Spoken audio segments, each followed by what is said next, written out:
Thanks. There we go. All right. Yeah, I'm learning. Let's see.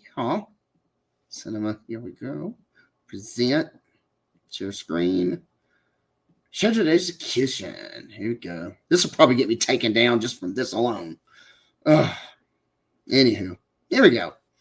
This guy apparently, I think it's like 30 years ago, there's more than one, had some sort of satanic type ritual.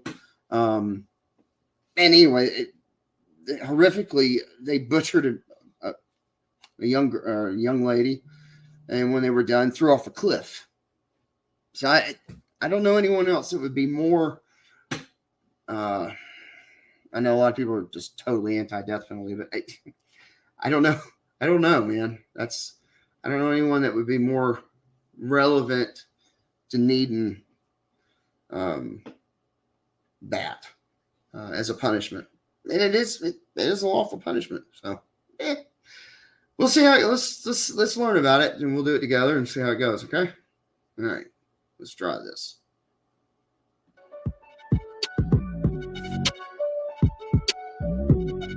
Hello, I am Paco Rivera, and this is the Death Row. He committed 30 years ago. Year-old Carrie Dale Grayson is scheduled to be executed in Alabama for a murder he committed 30 years ago in 1994 when he was 19 years old. But he wasn't alone when he committed that crime. Mind you, you cannot execute. Unfortunately, the Supreme Court's changed it. It used to be, let's say you were 16 and you murdered someone. When you turned 18, you could still be put to death. And now that's changed. So one of these punks is he's just in for life. So just keep that in mind. He was with 3 other teenagers. 2 of them were 17-year-olds, and the third was 16 at the time. And when you have that many perpetrators committing a crime together, chances are that someone is going to talk. And that's exactly what happened. I'll discuss a little more later in this video what sentences were given to the other 3 accomplices. What in the hell is that? The hell is he? Is he a mascara on? What the hell's wrong with his hair? I mean, I'm losing my hair. What the hell is this?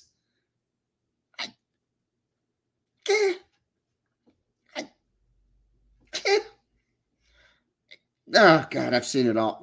This would be my client. That would be my luck. I'd get appointed to this fruitcake. In this crime. On the night of February 21st of the year 1994, 37-year-old Vicky Lynn W. was living in Chattanooga, Tennessee, and wanted to visit her family back home in West Monroe, Louisiana. Now, before anyone gets on me regarding the pronunciation of Vicky's last name, I did research and found that depending on the family and regions, it's pronounced several different ways. I got W, W, and W. For now, I'll just use W since that one appeared to be the most common. Anyway, Vicky W.'s plan was to hitchhike from Tennessee to Louisiana. She asked a friend in Tennessee named Andy Smith for a ride, and he agreed to take her to a truck stop in the state of Georgia, where she asked truck drivers if she can ride with them, but they all refused. Some reports show them truck drivers, stay away from them lot lizards. Lot lizards will get you.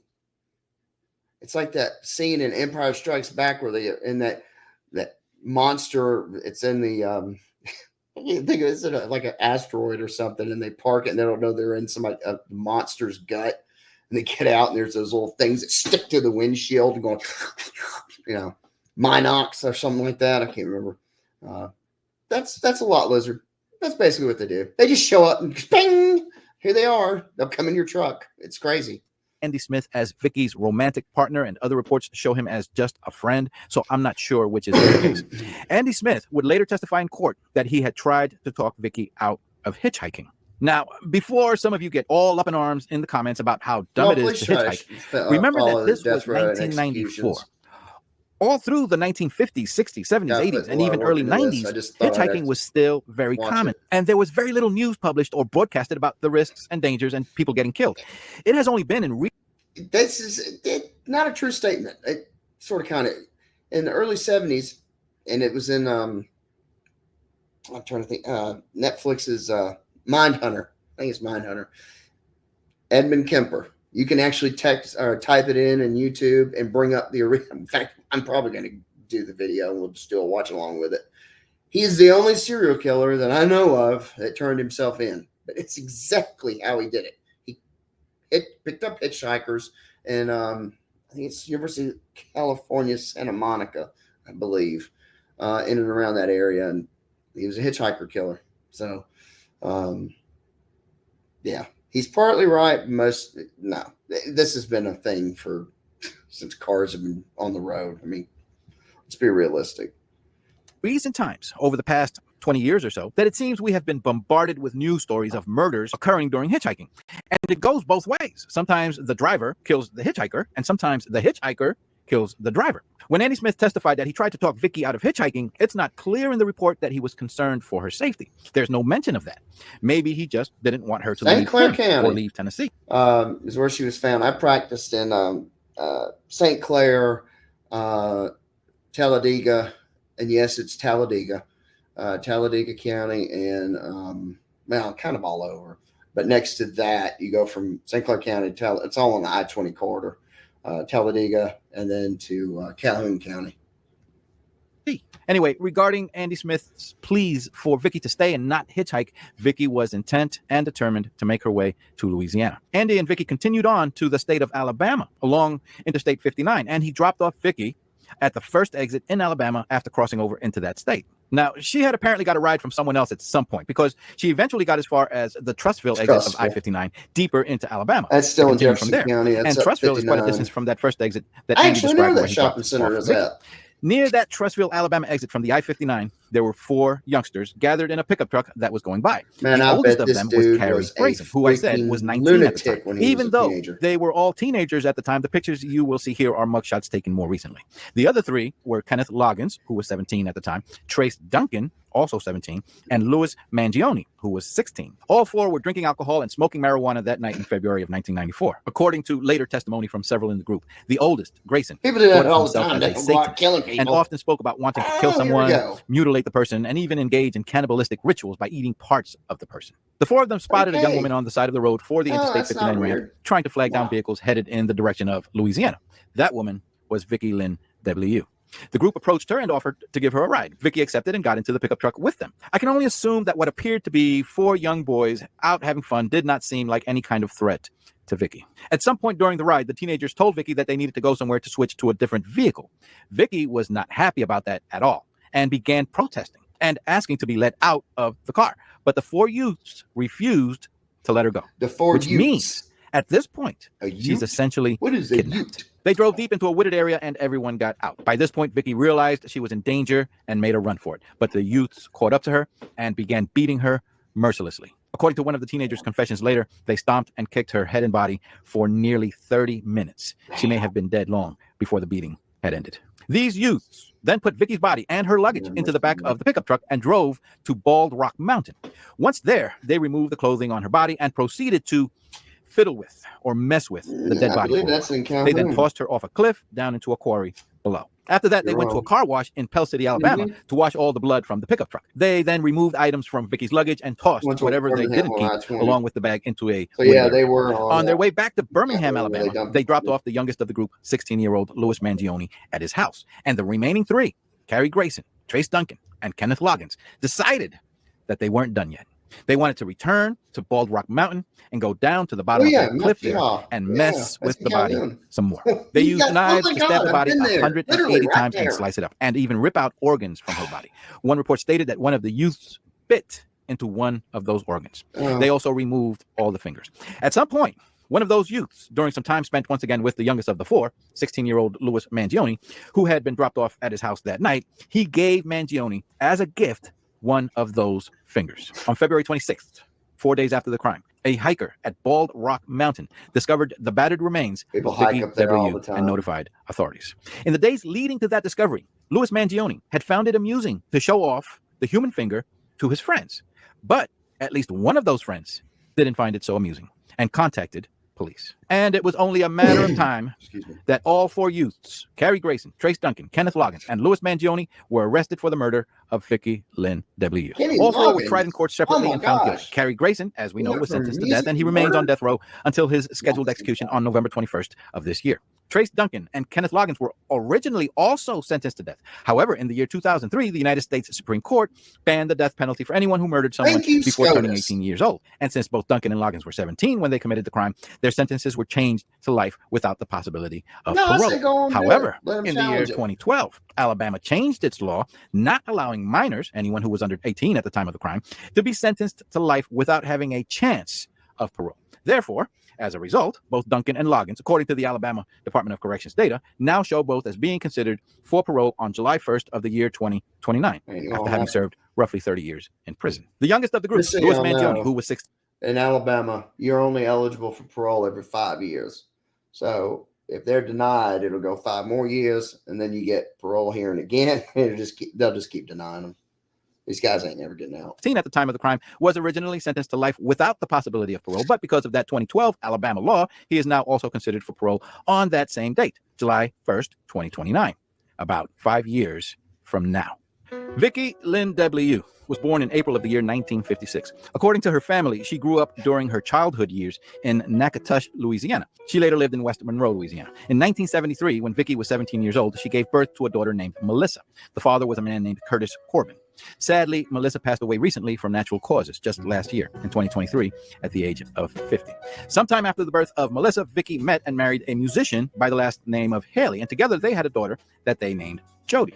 Some records also indicate a brother named Curtis Corbin Jr., who is obviously the son of Melissa's father, but I don't think Vicki was the natural mother, and he is a half-brother to Melissa, and I believe Vicki during her lifetime had just the 2 girls. Once again, according to the family, Vicki enjoyed riding horses and loved listening to music, which is what led to the marriage with Jody's musician dad. She also loved traveling and wanted to see the world. According to Jody, she found joy in the everyday small things and did her best to live in the moment. She had a great sense of humor and would have you laughing so hard you'd be holding your stomach. She was a great mom, and I miss her very much.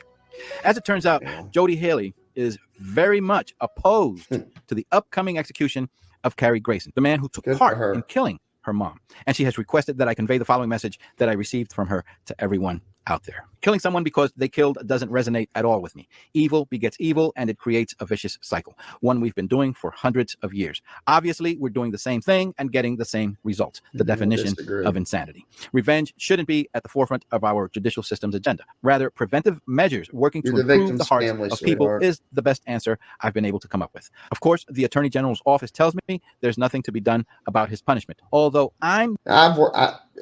early in my career, I actually worked in Marshall County, which is where Steve Marshall, the Alabama AG, is from. He's a good dude, and the law's the law. I mean, that is the punishment handed out, and that has to be carried forth. So, I don't know if she's read the reports of what they did to her mama, but I can tell you that he doesn't deserve. Everyone deserves, obviously, their constitutional rights to be preserved for a trial. There are some of those. In Georgia, growing up, there was a affirmative defense. It wasn't statute, but it was called the "some bitch needed killing" defense. And if I believe the guy that actually articulated, I think he's still, if I'm not mistaken, he was alive. I think as of last year. You have to Google it, but sometimes these evil people, I know, say, "Oh, we can just put him in prison." They'll kill in prison. They're going to kill again. It's not a one-time deal. Once you've done it, it's not a big deal for them. They just don't care. So, the victim. And I've clearly stated that I don't want this to happen. And it's a shame that my thoughts and feelings hold no weight or merit. Now, I have stated in the past that I will create these presentations considering myself as neutral and unbiased with regard. All right. So, that is Alabama executed that guy, I believe, on Friday, not mistaken. And it was done with, let me see if I can get this work. It was done with no issues, or, you always hear, "Oh, they flailed and couldn't breathe and choked and blah, blah, blah." Well, it went off without a hitch. Third one in a row. Third one.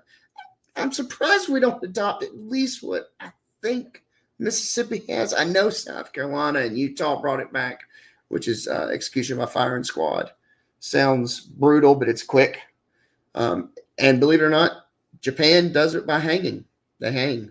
So I don't know why we can't go and hire Usagi Yojimbo from Tokyo who does it to teach us how to do it. And it could be done on automated procedures. So no one has to be involved with it. Because I think that is a big problem, especially on firing squad, because they say, oh, well, they all have one has a live round and the others have blanks, or two have real live rounds and the others have blanks. I have fired guns my whole life. A blank, you know it when you fired it. You know it. You know when you've gotten the real one because it kicks. You know. So I'm not sure I like that. I think that's too, you'd have to almost find a psychopath that just didn't care. But you could do it another way. This will probably get taken down by YouTube because, oh God, how you dare you talk about punishments for death? It's like, I'm not advocating. I'm just telling you what the law is. I'm saying there's other options. We don't have to do it. That's an option. But if there is going to be one, this one seems to be, painless and fairly quick. So, and I really never understood the whole lethal injection problem, because they use midazolam, which you get it when you go to surgery. It's called Versed. It's that little googly goo juice they give you right before you go on, or before you go back. And then you get the milky stuff, which is either ketamine or propofol, which puts you out. That googly goo stuff they give you, Versed, that's what they use, an overdose. So this is nitrogen. Nitrogen's easy to get. Obviously, it's in the air. Anyway, they get a concentrated form, and they don't have to worry about companies saying, "Yeah, you can't have our stuff." So, anyway, I thought we'd go. I might go over some more executions. It's a hard topic, but it is the law. It's the law of these United States, the general government, and then most of the states have it as well. They just don't do it. Texas, I think, and Oklahoma lead the way. I think Ohio's got the second or third most on death row. They have warrants ready to go. But I believe Japan executes more per year than even Texas, if I'm not mistaken. So anyway, for next time, hit the subscribe, like button, all that other mess everybody says to do. Please just hit a comment saying, screw you, I don't like you. I don't care. That's fine. Give me some ideas. Put it at the bottom. Whatever. Just do something so I can get the algorithms going. Okay? Thank you. See y'all later. Bye.